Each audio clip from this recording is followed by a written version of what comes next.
오늘 이야기가 무슨 이야기냐, 또 이렇게 이야기의 핵심을 우리가 알아야 이 내용이 뭘 말하는지 우리가 이해할 수 있습니다.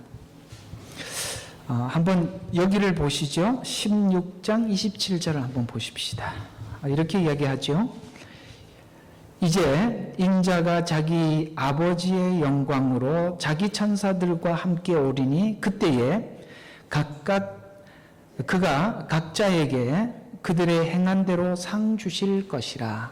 자, 여기에 무슨 말이 나오냐면 인자가 자기 아버지의 영광으로 천사들과 함께 오리니 라는 이야기입니다. 이후에 그렇게 오시겠다는 이야기죠. 그러면 지금은 뭘 해야 되느냐? 자, 21절, 16장 21절, 22절, 자, 선임 제사장들, 21절 맞네요. 그때로부터 예수께서 자기가 예루살렘에 가야 될 것과 장로들과 선임 제사장들과 서기관들로부터 많은 고난을 받아야 될 것임과 죽임을 당할 것과 셋째 날에 다시 일으켜질 것을 제자들에게 알려주기 시작하니라. 자, 이렇게 두 단어가 등장하는데 하나는 뭐냐면 십자가 지는 고난, 하나는 자기 영광으로 오실 것. 바로 이 두 가지 이야기죠. 오늘 17절의 이야기는 무엇입니까? 고난에 대한 이야기일까요? 영광으로 오실 것에 대한 이야기일까요? 그 얘기죠. 그러면 주님은 다시 영광으로 오실 것입니다. 그러나 지금은 십자가를 져야 합니다. 라는 이야기죠. 똑같이 앞으로 제자들도 이 영광을 보고 우리 오늘 금방 불렀던 찬양을 보면 주님이 함께 하신 이 동산에 주와 함께 있으려 하나 그 영광을 보고 이 동산에 있기를 원하지만 거친 세상에 할 일 많아서 날 가라 명하시네.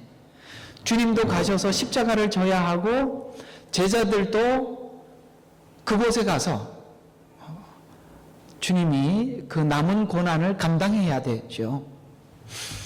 우리는 가끔씩 예수를 만났던 많은 분들이 하는 간증 속에 이런 간증을 들을 수 있습니다. 저는 주님을 만났고 그 주님을 만났을 그 순간은 너무나도 감동스럽고 감격스러워서 제가 평생 잊을 수가 없고 저는 그 주님을 만났던 그곳으로 다시 한번 하나님 보여줬으면 좋겠습니다 라고 이야기를 하는데 그건 지금 모두 다 희망사항에 불과하죠. 하나님 그 자리로 되돌려 주지 않고 지금 우리에게 가야 할 십자가의 길을 계속 걷게 하십니다. 그게 바로 현실이니까요. 예수님은 지금 너희들이 십자가를 지고 난 이후에 나타날 영광을 잠시 이렇게 보여주시는 겁니다. 그래야 그 영광을 생각하며 오늘 이 십자가의 시간을 견딜 수 있기 때문에 주님은 그 영광된 시간을 보여주시죠. 그 영광의 시간을 잠시 보여줬더니 그들은 너무나도 그 시간이 귀하고 좋아서 대뜸 예수님 앞에 이렇게 제안을 하지요. 우리가 초막셋을 짓겠습니다. 하나는 모세를 위하여 하나는 엘리야를 위하여 주를 위해서 짓겠으니 우리로 하여금 이 말은 여기 내려가지 말고 여기 함께 사시죠 라고 이야기를 합니다. 그런데 예수님도 지금은 그 영광된 하나님의 약속은 있지만 지금은 예수님도 내려가야 하고 제자들도 내려가야 합니다. 그게 바로 여러분들이 이 땅에 살아가는 이유입니다. 우리는 변형된 변화산의 사건처럼 이 놀라운 영광의 날이 있을 것입니다. 그러나 지금은 세상을 향해 내려가야 하고 고난을 받아야 하고 누구든지 나를 따르기 위해서는 자기를 부인하고 자기 십자가를 져야 하는 시간이 바로 이 시간입니다. 이 시간에 대해서 부인하지 말자는 거죠.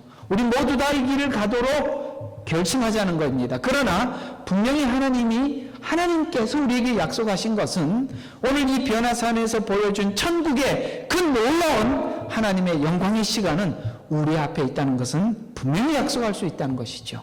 오늘 이 이야기가 17장이 주는 이야기예요. 그러나 오늘 본문의 핵심은 뭐냐면 그러나 제자들은 이걸 알아차리고 있다, 모르고 있다. 바로 이걸 강조하는 겁니다. 근데 오늘 제자들은 몰랐지요. 그러나 오늘 제가 설교를 하면 여러분들은 다 알아차릴 수 있어요. 그러니까 제자들도 몰랐으니까 나도 모르겠습니다 라고 말하지 말라. 왜? 오늘 내가 설교를 할 거니까. 제자 같은 핑계를 또 대면 안 되지요? 왜 이걸 기록했느냐면 지금은 그들이 이 이야기가 무슨 말인지 모르지만 이제 예수님이 십자가에 죽으시고 부활하시고 승천하고 난 이후에 그 영광을 생각하며 그들은 세상의 어떤 핍박과 고난이 오더라도 그것을 다 극복하고 지나가는 것은 바로 오늘 이 영광의 약속을 믿기 때문이죠. 오늘 여러분들이 지금 찾아오는 모든 어려움들도 극복할 수 있는 힘이 무엇이냐면 하나님께서 우리에게 영원한 생명을 허락하셨고 천국을 약속하셨고 그곳이 어떤 곳인가 잠시 보여주었던 바로 이 상황, 그곳이 바로 천국의 모습이죠. 우리는 그곳에 갈 것입니다. 또 그 약속이 우리에게 완성될 것입니다. 그래서 오늘 십자가를 질 수 있습니다라고 고백할 수 있다는 얘기죠. 그래서 오늘은 우리에게 앞에 있는 그 영광을 위해 오늘 이 십자가의 고난의 길을 충분히 걸을 수 있습니다 라는 십자가의 비밀을 여러분과 함께 나누어 보려고 합니다. 자, 오늘 예수님은 이 놀라운 사건을 보여주시면서 9절에 그 광경을 알리지 말라라고 제자들에게 이렇게 말씀하고 있죠.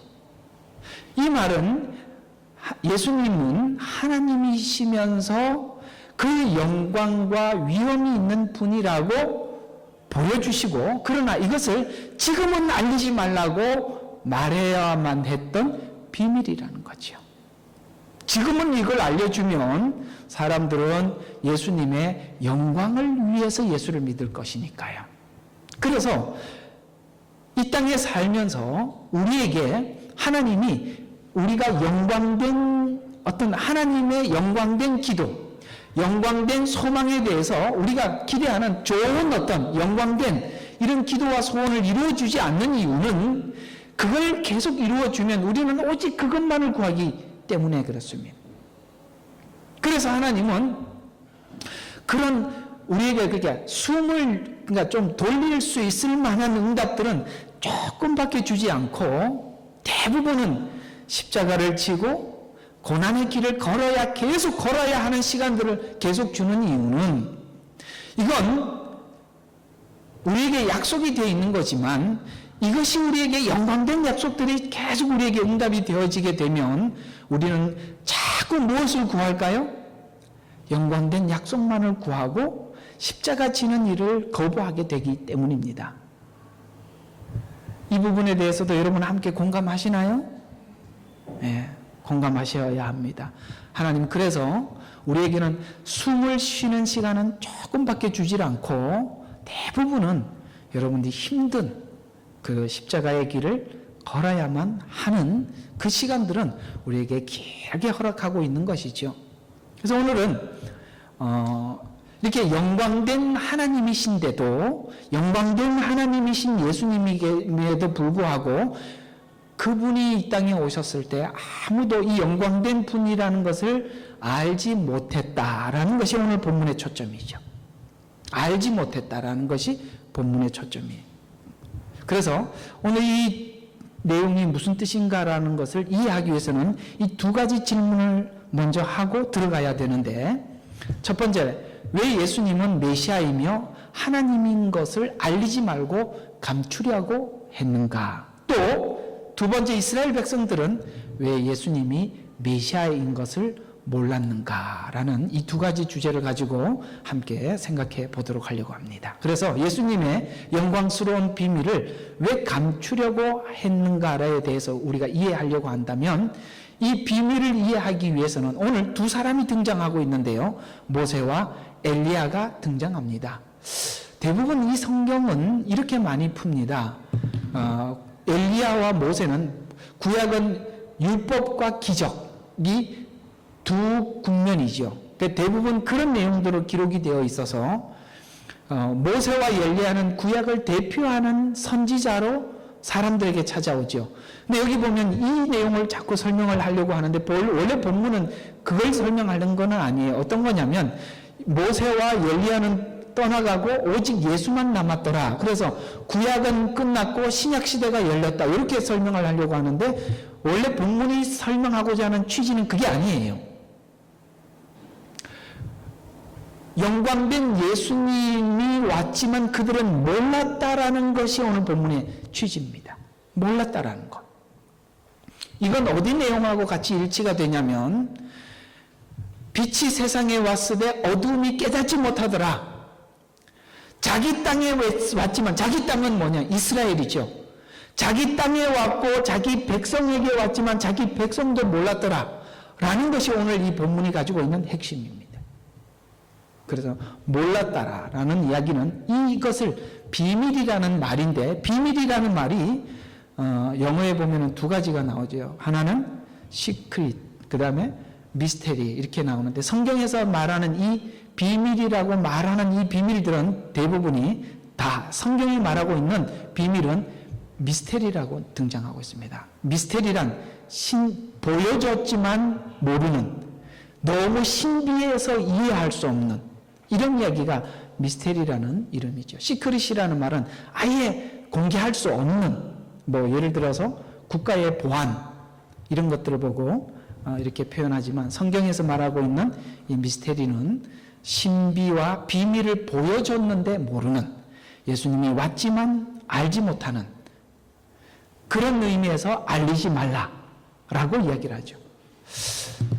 자, 이게 무슨 뜻이냐면 여러분, 성경은 사실 모든 것이 미스테리죠. 여러분, 성경을 보면 다 이해가 됩니까? 그러면은 뭐 그냥 혼자 연구하셔도 되지요. 똑똑한 사람들은 그냥 성경 보면 다 예수 믿지요. 근데 사람들은 성경을 읽어도 몰라요. 왜요? 미스테리이기 때문에 그렇습니다. 이 내용이 너무 신비로워요. 예수님이 이 땅에 왔지만 몰라요.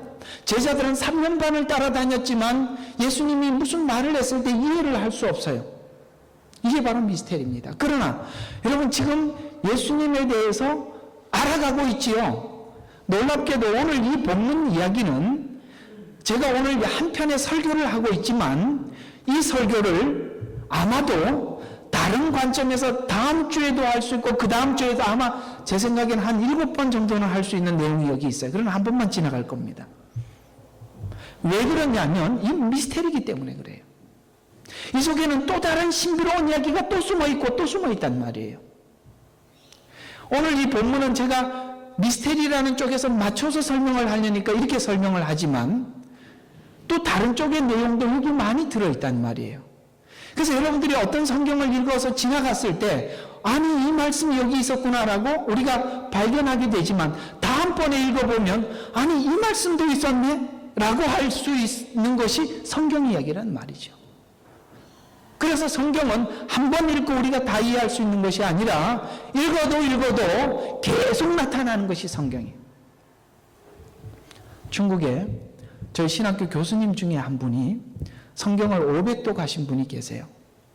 그분은 항상 저녁에 저하고 이렇게 차나 한 잔 마시자 그러면 빨리 들어가서 주무셔야 된대요. 그래서 몇 시에 주무시냐고 물어보니까 여러분 참 부럽지요. 7시나 8시에 주무신답니다. 야, 연세도 많으세요. 연세 많으신 분들 그렇게 빨리 못 주무시거든요. 근데 그분은 몇 시에 일어나세요? 그러니까 항상 2시에 일어나신답니다.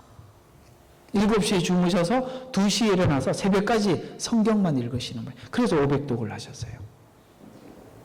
여러분, 말이 500독이지요? 그러니까 500독을 하니까 성경책이 빨리 넘어간대요. 이게 무슨 내용인지 다 아시니까 또 읽고 그래서 하루에 그 짧은 시간 읽어도 굉장히 많이 읽으시는데 정말 그분은 사전이세요. 목사님 이게 이 성경이 어디쯤에 있죠? 그래서 금방 여기 있어. 그래서 현 목사가 갖다 줍니다. 500독을 읽었으니까요. 그런데도요, 읽으면 읽을 때마다 새롭답니다. 왜? 미스테리니까. 미스테리라는 의미 아시겠습니까? 그 정도 읽으면 다 알 것 같지만 늘 새로운 은혜를 받는다는 거지요. 바로 성경의 놀라운 비밀입니다. 예수님을 앞에 두었습니다. 지금 보고 있는데도 몰라요. 그런 그 이야기를 오늘 한번 미스테리를 이야기해 보려고 하는데요. 자, 비밀의 신비는 신비로운 비밀인 예수님이 오셨지만 몰랐습니다. 그래서 배척했죠. 이런 의미로 오늘 본문이 모세와 엘리야가 등장했는데, 모세는 이스라엘을 위해서 세운 종이지요. 그런데 이스라엘 백성들이 모세를 거절했다라고 사도행전 7장의 스데반 집사 설교에 이렇게 등장합니다. 스데반 집사 설교를 보면 내 백성이 애굽에서 학대를 받을 때 하나님은 그를 이스라엘 백성들을 구원하기 위해서 모세를 보냈는데 이스라엘 백성들은 이렇게 했다고 이렇게 얘기를 하고 있는데요. 나는 내 백성이 이집트에서 학대받는 것을 보고 또 보았으며 또 그들의 신음 소리를 듣고 그들을 구원하고자 내려왔으니 이제 가라. 너는 내가 너를 이집트로 보내리라고 하시니라. 그들이 누가 너를 치리자와 재판관으로 세웠느냐라고 모세를 거절했죠. 그리고 그 말하며 거절한 이 모세를 하나님께서는 가시덤불 속에서 그에게 나타난 천사들의 손을 통해 치리자와 구원자로 보내셨지만, 하나님은 치리자와 구원자로 보냈지만 이스라엘 백성들은 모세를 거절한 것처럼 누구를 거절하고 있다? 예수님을 거절하고 있다. 이런 뜻에서 모세가 등장한 거예요. 또 엘리야에 대해서도 이런 이야기가 나옵니다. 엘리야는 아합 왕 때 등장한 하나님의 선지자로 보냈는데 하나님의 종인 엘리야를 몰라보고 배척한 종을 예표하는 대표로 성경은 설명하고 있는데, 그래서 엘리야는 이세벨의 핍박을 피해서 호렙산에서 하나님께 외치기를 하나님 나만 홀로 남았습니다. 이렇게 고백을 한 적이 있어서 이스라엘 모든 사람들에게 거절당하고 배척당한 선지자로 표현되고 있죠. 그래서 동일하게 예수님이 메시아로 이 땅에 왔으나 자기 백성에게 거절당하고 있다는 뜻에서 모세와 엘리야는 일괄되게 하나님이 보낸 종이라는 것에서 예수님과 모세와 엘리야는 같은 맥을 가지고 있고, 또 중보자로 부름을 받았다는 공통점을 통해서 나와 같은 선지자. 그래서 모세는 이스라엘을 위해서 중보를 위한 중재자로, 엘리야는 용서를 구하는, 이스라엘의 용서를 구하는 중재자로 보냈지만 이스라엘 백성들은 거절했다라는 차원에서 이야기를 하는 거죠. 또 그 앞에 누가 등장했어요? 예수님 앞에 그렇죠. 침례 요한이 등장했지만 침례 요한도 사람들이 몰라봤죠. 이제서야 그 먼저 와야 할 엘리야, 곧 그분이 침례 요한이라는 것을 이제서야 백성들이, 제자들이 알아보죠. 언제 알아봤죠? 지금은 제자들이 엘리야가 누구죠? 침례 요한이 죽고 난 뒤에 하나님이 보낸 선지자였구나 하고 알듯이 예수님도 언제 알게 되죠? 죽고 난 뒤에. 바로 그 이야기죠. 그래서 엘리야의 중보의 직책을 맡았던 그 침례 요한에 대한 사역에 대해서 말라기 4장 5절과 6절에 이렇게 말씀하고 있습니다. 내가 주의 크고 무서운 날이 오기 전에, 주의 크고 무서운 날이란, 여기서 말하는 주의 크고 무서운 날이란 오기 전에 선지자 엘리야를 너에게 보내리니 그가 아비의 마음을 자식에게로, 자식의 마음을 그들의 아비에게로 돌이켜 내가 와서 땅을 저주로 치지 않게 하리라. 이것이 엘리야의 사명인 것 같이 마음을 돌이키게 하는 사명이 엘리야의 부르신 중요 사역같이 이스라엘 백성들의 마음을 돌이키기 위해서 오신 예수님을 이해하지 못하고 배척했다라는 의미에서 말씀하고 있지요. 그러면 예수님은 왜 초림한 예수님은 영광된 메시아로 구주로 오시지 않고 이렇게 와야만 했는가? 왜 이스라엘 백성들은 그 예수님이 이 땅에 오셨음에도 불구하고 예수님을 알아보지 못했는가? 그들이 기대했던 메시아와 다르기 때문이죠. 그래서 초림한 예수님은 이사야서 53장 2절과 3절에 이렇게 말씀하고 있습니다. 연한 싹 같고 마른 땅에서 나온 뿌리같이 자랄 것이며 그는 모양도 우아함도 뭐가 없어요? 없죠.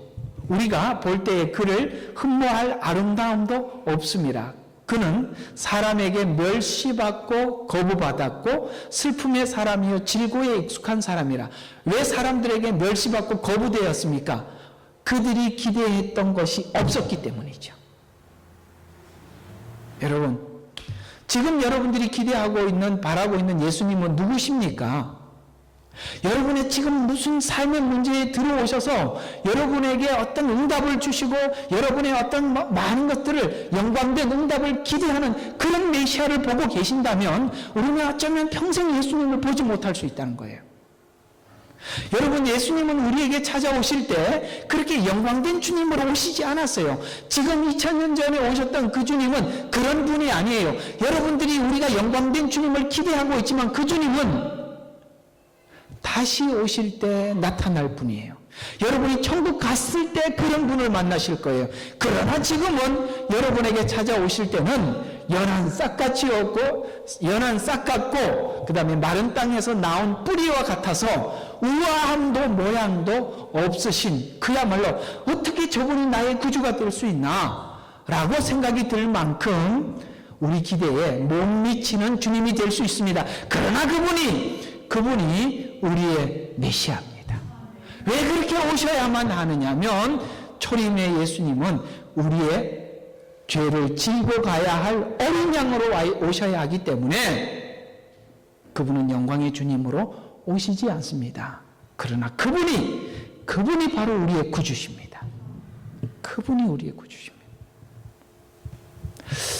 우리는 이런 기대감이 있어요. 하나님, 내가 주님을 만났을 때는 변화산에서 예수님의 제자들이 봤던 그런 주님이셔서 하나님, 내 인생도 그렇게 변화산에 있었던 그 영광된 삶으로 내 삶 가운데 그렇게 역사하실 주님이십니다라고 기대했는데 어쩌면 우리가 평생을 살아가면서 그런 영광된 주님은 한 번도 내 가운데 나타나지 않았기 때문에 지금 그 기대감에서 점점 주님과 멀어져고 내가 예수님을 계속 믿어야 되나? 물론 우리 교회는 그런 분은 없지만 그런 분이 있어요. 내가 이 주님을 계속 믿어야 되나? 그때 변화산에서 봤던 그 영광된 주님은 어디 갔나? 내가 그때 잘못 본 게 아닌가? 지금 주님은 힘이 없고 누가 때리면 맞고, 그렇죠? 네가 십자가에서 내려와봐라 그래도 아무 소리 하지 않고 매달려 있는 그런 주님을 우리가 보고 있어서 내가 지금 계속 믿는 게 맞나? 라는 갈등이 들지만 그러나 여러분 잘 보셨습니다. 그 주님은 지금 그런 모양으로 우리와 함께 계신다는 것이죠.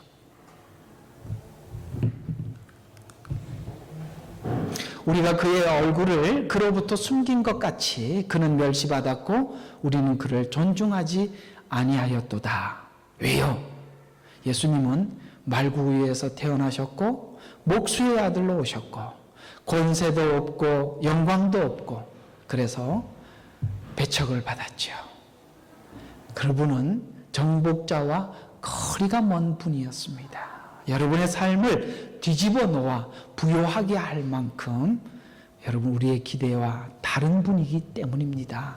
그래서 예수를 믿었는데도 잘 믿는데도 왜 이렇게 삶이 풀리지 않을까? 안 풀리는 게 정상이다 라고 성경은 말씀하고 있는 겁니다. 아시겠죠? 아시겠죠? 대답을 안 하시네. 네.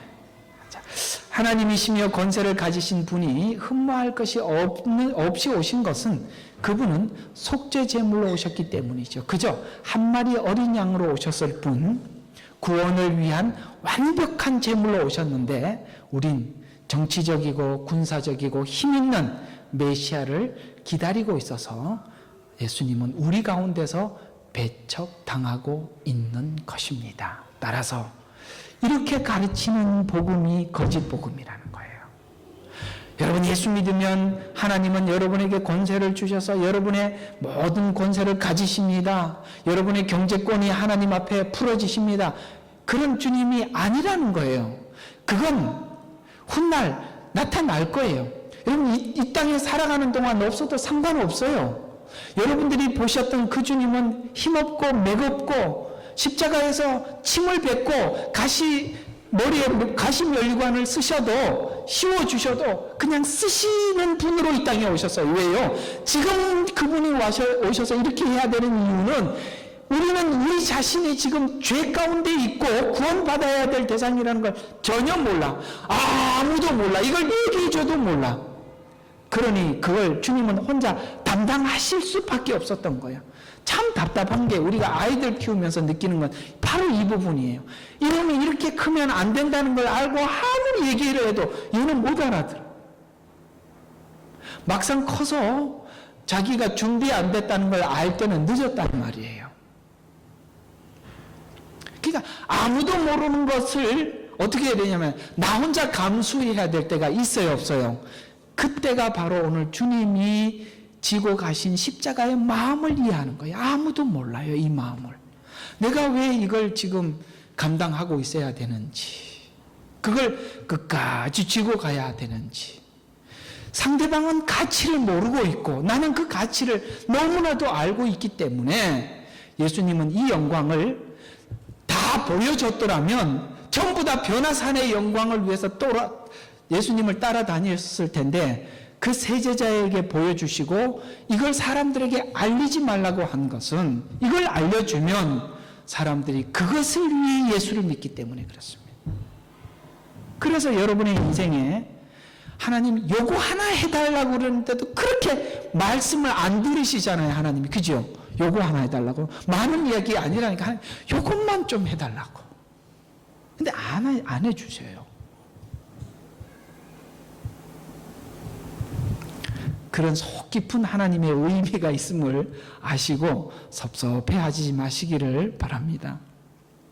그래서 이사야서 53장 아까 그 뒷줄에 보면 4절과 5절에 그가 우리의 질고를 지고 우리의 슬픔을 지고 하나님께 매를 맞고 허물로 인해 상처를 입고 죄악을 인해 상하게 되었고 우리의 화평을 위해 징계가 내려졌고 그가 맞은 채찍으로 우리가 치유되었도다. 그래서 그분은 질고를 지셔야 하고 우리의 슬픔을 지고 가야 돼요. 우리의 허물을 위해서 상처를 입어야 돼요. 우리 죄악을 위해서 상함을 받으셔야 돼요. 하나님께 징계를 받아야 우리가 그 징계를 우리가 받아야 할 징계를 예수님이 받아주셔야 그 다음에 영광된 축복이 우리에게 임하기 때문에 주님은 그 길을 말없이 가실 수밖에 없었다. 그게 바로 선구자의 길이요. 가정에서도 선구자가 있단 말이에요. 그 짐을 먼저 지고 가야 될 사람이 있다는 거예요. 어디를 가도 이 선구자의 길은 외로울 수밖에 없는 거예요. 그러나 오늘 이 17장에 있는 약속된 영광을 보십시오. 주님이 이 땅에 다시 오시면 뭐 하신다고? 너희들이 행한 대로 상 주시기 위해서 오시는데 그 상 주심은 오늘 요한과 베드로와 야고보는 이후에 제자들 중에 많이 그들의 행적을 기록할 제자들이에요. 그러면 한번 보십시다. 야고보는 어떻게 됐어요? 최초의 순교자가 되죠. 베드로는요, 사도행전의 거의 주인공으로 등장합니다. 요한은요, 마지막까지 남아서 이 복음을 전하는 하나님의 헌신된 일꾼으로 등장하지요. 그들이 그 모든 일을 잘 감당할 수 있었던 것은 오늘 이 17장에 보았던 하나님의 그 변화산의 영광을 그들은 잊지 않았기 때문에 그렇습니다. 왜 그 제자들에게 먼저 그걸 보여주었겠어요? 12제자 중에서도 그 3제자는 선구자이기 때문에 그러는 거예요. 여러분의 가정의 선교사로 부름을 받고 선구자로 부름을 받는 사람에게 먼저 이 은혜를 주신 것은 여러분이 감당해야 될 몫이 크기 때문에 하나님이 이걸 먼저 미리 보여주신 거예요. 그래서 이 십자가를 지고 주님을 따를 수 있게 된 거예요. 자기를 부인할 수 있는 거예요. 여러분, 자기를 부인한다는 것은 말을 다 하고 싶은데도 상대방이 못 알아들으니까 내가 참고 찌고 가야 되는 거잖아요. 그게 바로 자기 부인 아니겠습니까? 그러나 그걸 질 수 있는 것은 우리는 이 영광을 알기 때문에 우리는 감당할 수 있는 거예요. 여러분, 나는 이 짐이 너무 무거워요. 나는 이걸 질 수가 없어요. 한계에 도달했습니다. 아니요, 하나님이 이미 여러분에게 이 영광을 보여주시고 가는 거예요. 그래서 내가 여러분들 가만히 보면 그 영광을 보여줬기 때문에 안 질 수도 없고 질 수도 없고 그런 날들이 많아요. 이렇게 얼굴들을 보면 안 질 수도 없고 질 수도 없고 아는데, 근데 그게 눈물이 나죠. 그러나 오늘 27장의 약속을 다시 여러분들에게 하는 이유는, 얘야 걱정하지 마라. 나는 이런 예수란다. 네가 그때 그 변화 상관에서, 제가 어떤 목사님 어떻게 당신이 목사가 되었습니까? 라고 간증을 하는데 너무 은혜를 받는데, 아까 오늘 불렀던 이 찬송을 기도원에 가서 끊임없이 불렀는데 자기는 천국에 와 있는 줄 알았대요. 끝나고 난 뒤에 나는 진짜 여기서 하나님 데리고 가달라고 그렇게 기도를 했는데 내려가라 그러시더라는 거예요. 세상에 할 일이 많으니까 내려가서 나를 위해서 평생 살아달라 그래가지고 주의 종이 됐답니다. 이 찬송 때문에, 이 17장 때문에 자기가 종이 돼서 지금 고생 진짜 하고 있을 때 제가 들었습니다. 예, 다 그렇게 가는 겁니다. 예, 저도 다 이렇게 가는 거고 여러분들도 가는 거예요. 이건 다 선구자들이 가는 길이에요. 그리고 제가 볼 때는 저희 교회에 있는 여러분들은 여러분 가족 중에 누가 예수를 잘 믿어서 딸려오신 분들이 아니라 대부분 저희 교회는 선구자들이 오는 교회예요. 한번 생각해봐요. 자기를 돌아봐요. 여러분들은 가정에 큰 책임감이 있는 사람들 아니에요? 하나하나 보세요. 저는 이런 목회가 하나님 부르시는 목회인 것 같아요. 왜냐하면 제가 선구자였기 때문에 그렇습니다. 우리가 오늘 이 본문을 가지고 우리가 생각해 볼 수 있는 것은 우리 현대 성도들에게 한번 생각해 볼 수 있는 어려움들을 한번 생각해 볼 수가 있는데요. 죄를 사하기 위해서 오셔야 할 메시아로 보지 않는 것은 영적인 문제에 대해서 사람들이 감각도 이해도 부족하기 때문에, 이런 문제를 모르기 때문에 내가 지금 당장 해결해야 될 문제가 잘 되는 게 아니라 죄 문제라는 걸 사람들이 모르기 때문에 그렇단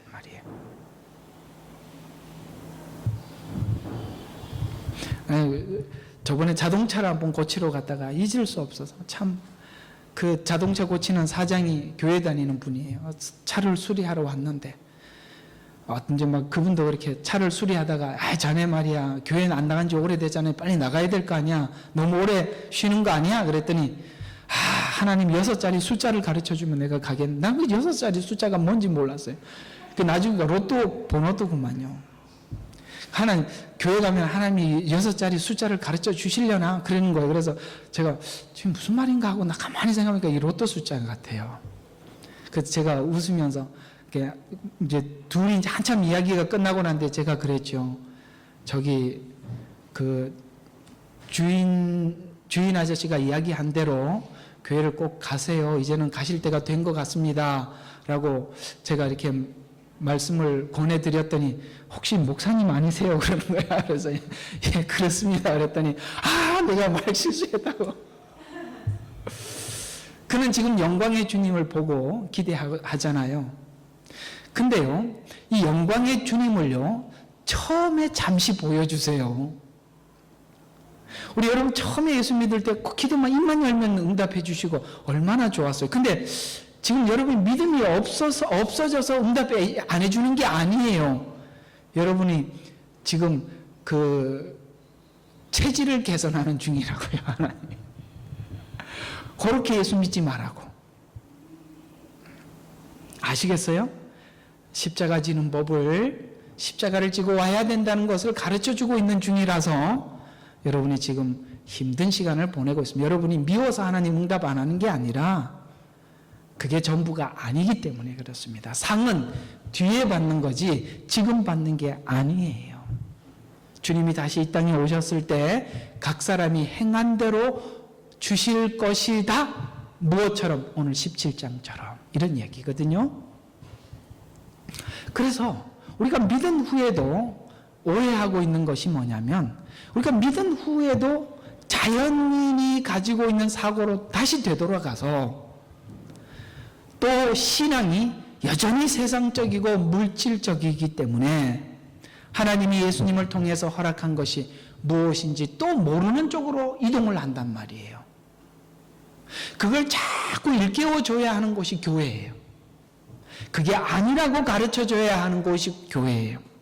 여러분이 십자가를 잘 져야 한다라고 계속 설명해 줘야 되는 것이 교회인데, 하나님의 영광을 여러분에게 축복하십니다라고 이렇게 설명하기 시작하면 우리는 금방 어디서부터 떠나냐면 자기를 부인하고 십자가를 지는 데서 빨리 떠나서 하나님이 영광을 보여주세요, 응답을 풍성하게 해주세요, 내 문제를 해결해 주세요 라는 쪽으로 가기 때문에 하나님이 여러분에게 주려고 하는 것과 우리가 하나님께 요구하는 것이 서로 달라서 하나님은 주셔야 하는지 말아야 되는지 지금도 고민을 하고 계실 것입니다.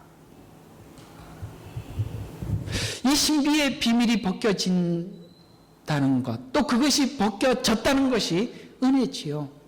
여러분, 우리가 지금 하나님의 영광된 약속을 위해서 기도하지 않고 십자가를 져야겠습니다라는 마음 쪽으로 이동하는 것이 은혜예요. 그래서 예수님이 이 땅에 오셔서 우리들을 의와 거룩으로 새롭게 만들었는데, 그래서 지금 성도들의 보상은 여러분들이 지금 이걸 생각하는 게 은혜예요. 죄와 사망에서 벗어났고 의와 거룩을 선택할 힘이 생기고 있다는 것이 은혜라 이 말이에요. 여러분, 이런 마음이 생기지요. 죄에서 벗어나야 되겠다, 이제 의롭게 살아야 되겠다 라는 마음이 여러분이 도전적으로 찾아온다는 것이 그게 은혜란 말이에요. 그래서 죄를 거부할 힘과 또 뭐가 생겼어요? 거룩을 받아들일 힘이 생긴 게 은혜예요. 이걸 주시기를 원하는 거예요. 여러분, 우리가 영광된 약속들을 자꾸 응답을 받으면 죄와 싸우질 않아요. 거룩해지려고 애쓰지 않아요. 그러나 이 마음이 생기고 죄와 이를 악물고 싸워야 되겠다라는 마음이 도전적으로 찾아오는 것, 그건 하나님이 여러분에게 주신 은혜라 이 말이에요. 그러나 죄가 우리를 속이는 것은, 자꾸 죄가 이렇게 이야기를 하잖아요. 세상의 행복은 물질에 있다, 권위에 있다, 이렇게 돈에 있다, 명예에 있다, 이렇게 자꾸 속이는데, 하나님은 삶의 가치가 하나님 통치 아래에 있는 것, 거룩하게 사는 것, 이것이 가치 있다라고 얘기를 하고 있는데, 우리가 거룩하게 사는 것, 하나님 통치를 받고 사는 것이 이게 가치 있다는 것을 우리가 느끼지 못하면 금방 어디로 돌아가요? 세상에 물질의 행복이 있다. 하나님 돈 많이 주세요. 그래서 내가 이 땅에서도 행복을 누리고 천국 가서도 행복하게 해주세요. 여러분, 이 땅에서 행복을 누리고 넉넉하게 살면 하나님 나라 가서 받을 상이 없다니까요. 받을 상이 없다고요. 우리도 무엇이 가치 있는지, 하나님이 무엇을 우리에게 요구하고 있는지 몰라서 구원받은 후에도 죄짓게 해달라고 기도하는 것이, 물질 주세요, 넉넉하게 해주세요, 채워주세요. 돈 많고 건강하면 주를 위해서 사실 것 같습니까? 묻잖아요. 대답을 안 하세요.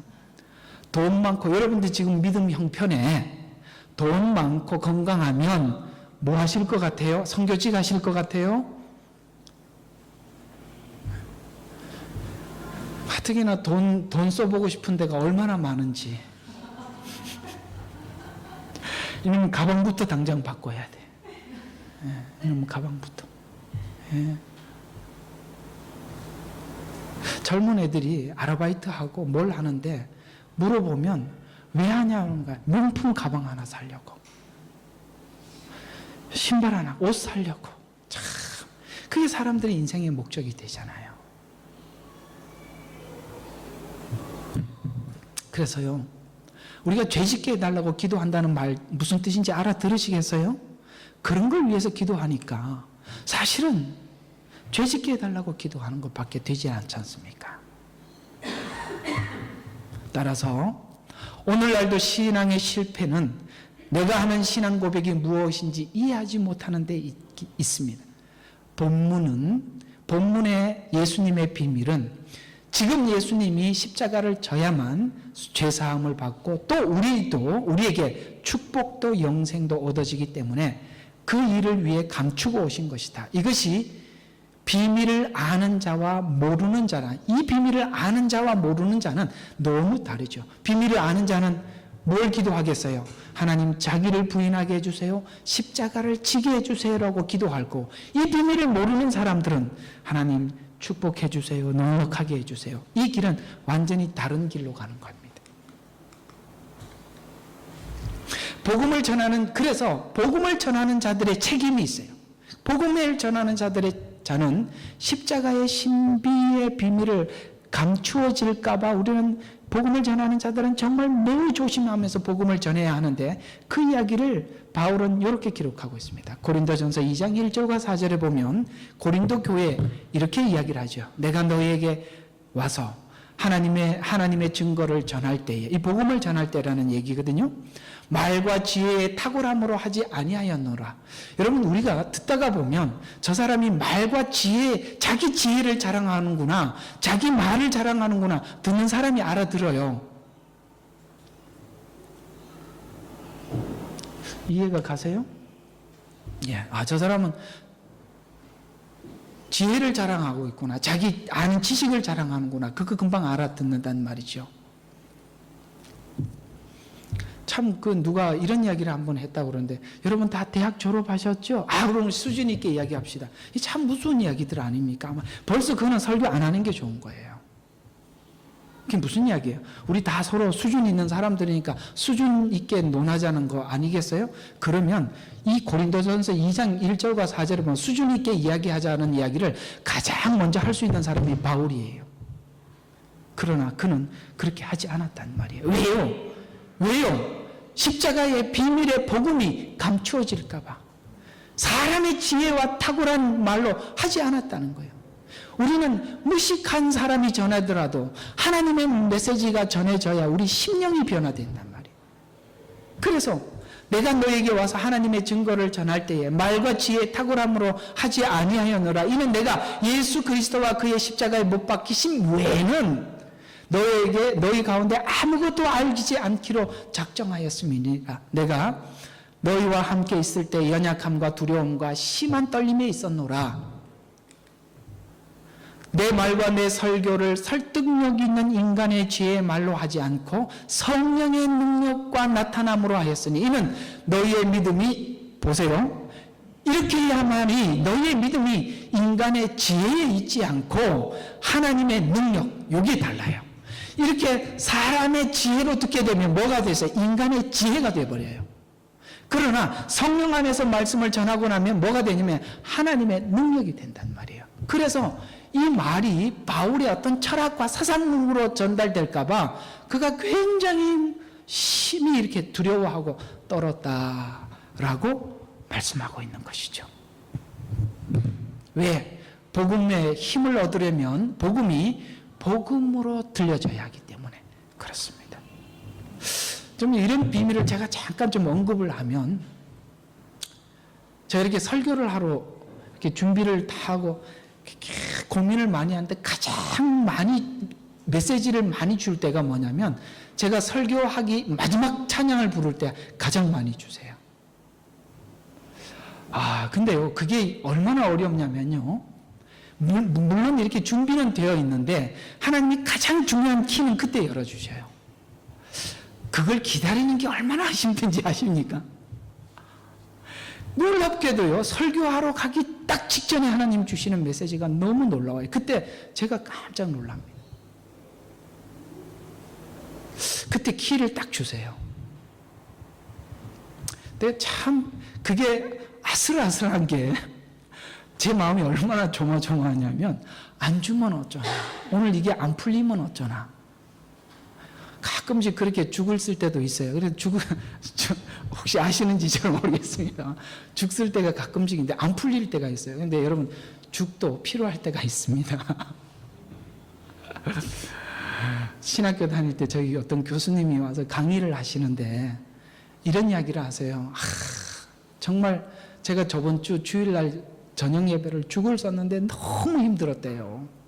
근데 내려와서 사람들이 성도들 얼굴을 못 보겠대. 미안해서. 죽 써본 사람들은 알거든요. 근데 내려와서 죽을 써하고 너무 미안하고 그러는데, 그 어떤 여집사님이어서 목사님 오늘 죽 썼죠 이러면서 따라오더라고요. 와, 정말 내가 그런 수치를 한번 당했다. 그 좀 참지. 아니 그 얘기를 해서, 그래서 자기가 그 순간을 어떻게 재치 있게 넘길까 정말 답답해갖고 그런데 갑자기 하나님 이런 재치를 주시더라니까. 아니 죽도 못 먹냐고. 죽이 필요해서 하나님 주신 거 아니냐고. 이렇게 해서 그 순간을 재치 있게 넘겼다고 하는데, 그 얘기를 하면서 제가 죽을 썼다는 이야기 여러분 하시다 보면 이렇게 죽 쓸 날이 옵니다. 저도 죽 쓴 걸 알고 있거든요. 근데 가끔씩 보면 눈치를 여러분들이 못 챈 것 같아서 감사하긴 한데 이런 시간이 있어요. 어느 날은 밥을 태워요. 설교를 음식으로 하면 밥을 태울 때가 있어요. 뭐냐면 강조하지 않아야 될 부분을 너무 강조를 해버려갖고 원래 본질이 빗나가 버린 거. 이건 태운 거예요. 죽은 뭐냐면 그 방향을 놓친 거예요. 그러니까 뭐 이게 해가지고 이게 지금 이게 뭔지 모르는 거예요. 근데 쌈박하게 식사를 대부분 준비는 하는데 하여튼 그래요. 어쨌든 전하는 저도 하나님 앞에 기도해야 되는 것이 오늘 고린도전서 2장에 바울이 기도했던 거. 하나님 성령 안에서 전하게 해주세요. 여러분들도 어떻게 기도하고 앉아 계셔야 되냐면, 목사님 설교를 잘하게 해주세요 이렇게 하지 마시고 성령 안에서 귀를 열어주세요. 이게 기도예요. 그러니까 성령 안에서 전하게 해주세요. 성령 안에서 듣게 해주세요. 여기에 하나님 안에 교감이 있단 말이에요. 그래야 여러분이 듣는 메시지가 뭘로 나타난다고요? 영광으로, 하나님의 지혜로 나타난단 말이죠. 그래서 예수님도 하나님의 종들도 지금은 영광으로 나타나면 안 되고 지금은 영광이 감추어져야 하는 시간이기 때문에 하나님은 여러분에게 그렇게 영광이 감추어져 있답니다. 힘으로 오셨거나 영광으로 오셨다면 그것을 얻으러 가려 하기 때문일 것입니다. 이것이 바로 오늘 예수님이 그 자신을 감추어야 하는 신비의 비밀입니다. 신비의 비밀입니다. 자, 오늘 이야기들을 한번 쭉 결론을 내려보겠습니다. 이것이 왜 비밀이며 신비가 되어야 하는가? 지금은 우리 모두가 죄인으로 감각이 없기 때문에 영광을 주겠다 그러면 누구든지 달려오겠죠. 영광을 주겠다 그러면 내가 너의 삶을 보장하겠다, 잘되게 해주겠다, 너의 어떤 어려운 형편을 해결해 주겠다 이러면 확 달려올 거 아니겠습니까? 그래서 사람들은 죄에 대한 감각이, 이 문제가 해결되어야 된다는 걸 아무도 몰라. 감각이 없기 때문에 힘과 영광은 감추어져야 정상이라 이 말이에요.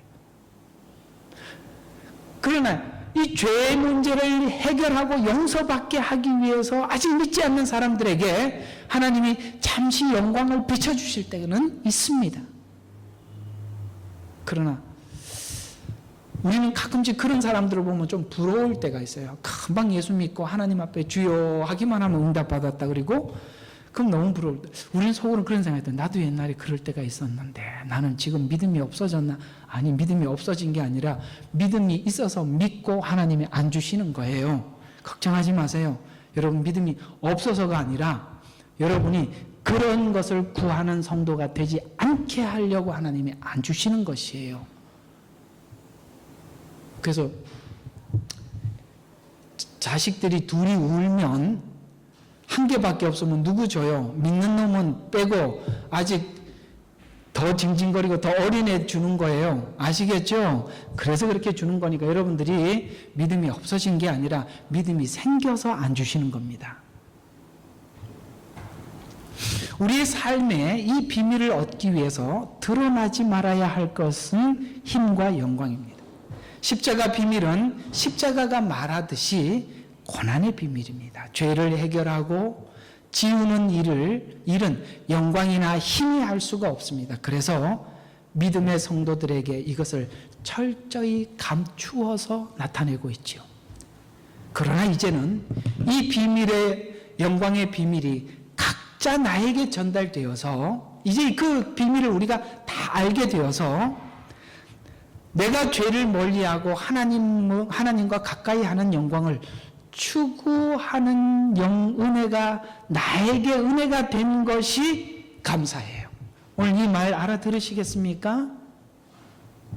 이제는 하나님이 왜 감추어야만 하는지 내가 알고 하나님이 내게 지금 요구하는 것이 십자가를 지고 자기를 부인하는 것이 하나님 내게 요구하는 것이라는 걸 알고 이제는 이걸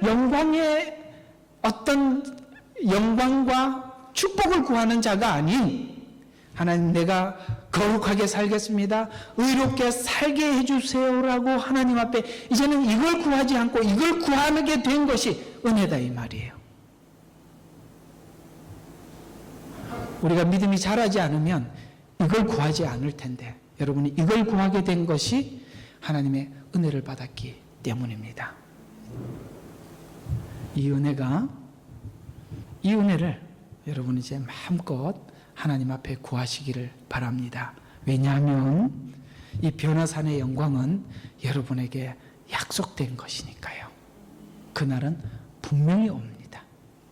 기도하겠습니다. 하나님, 16장에 누구든지 나를 따라오려거든 자기를 부인하고 십자가를 지고 나를 쫓으라는 말이 십자가만 져야만 하는가 라는 그런 생각을 우리가 하게 하지만 그러나 17장에 들어와서 그 하나님의 영광과 축복된 상급이 얼마나 놀라운지 오늘 베드로와 요한과 야고보에게 잠시 보여주었던 것처럼 하나님 우리에게도 이 약속된 영광이 있습니다. 그러나 지금은 우리는 그 영광의 축복을 받는 시간이 아니라 십자가를 져야 한다는 시간이라는 거 우리가 잘 알고 오늘 우리에게 주어진 이 길을 잘 걷고 따라가게 해 주시옵소서. 마지막까지 완주할 수 있는 사랑하는 우리 주생명 선교교회 모든 성도들이 되도록 축복하여 주시옵소서. 우리를 구원하신 예수 그리스도의 이름으로 기도드렸습니다. 아멘.